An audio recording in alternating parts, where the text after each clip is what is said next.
With regard to high net individuals or, high asset cases, those people are going to want to make certain that they have good record keeping and have access to their documentation.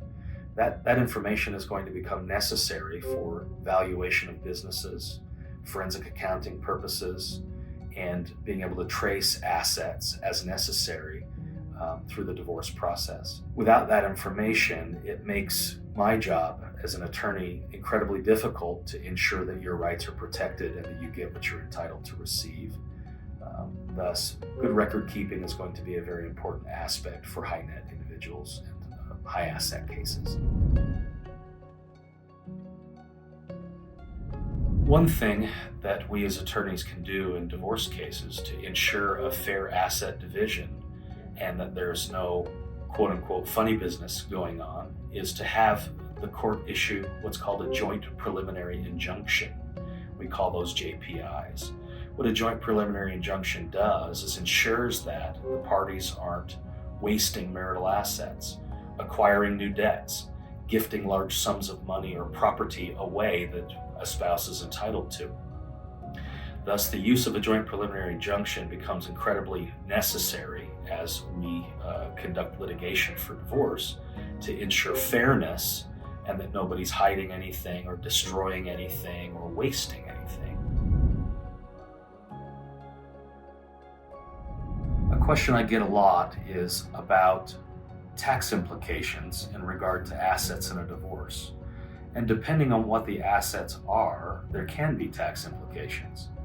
For example, if someone is going to take the majority of a retirement savings account, whether it be a 401k or something like that, if a person is not the requisite age, then there's going to be a penalty to draw that fund or money out early, and they'll have to pay taxes on it as income.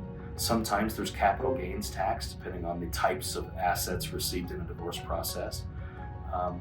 So taxes are a consideration that, when we're negotiating a case or dividing assets in a divorce action, we want to make sure that we're mindful of taxes because we don't want there to be any surprises for our clients that might bite them later if they're not considering those.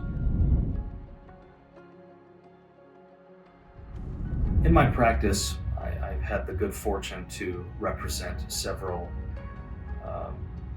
public figures, athletes, people of notoriety and fame. One of the questions I often get is, what can you do to protect my confidentiality? I don't want the world to know about this divorce case. And the thing that I do quite frequently in my practice is to seal a case with the court clerk's office. By so doing, that particular case is not searchable to the general public. If anyone was searching records at the court, they wouldn't be able to find it. In fact, only the attorneys of record and court staff are capable of seeing that case file. Thus, we do it with anonymity, we do it with the ability to ensure confidentiality and make sure that people's most sensitive and private information is not available to the general public.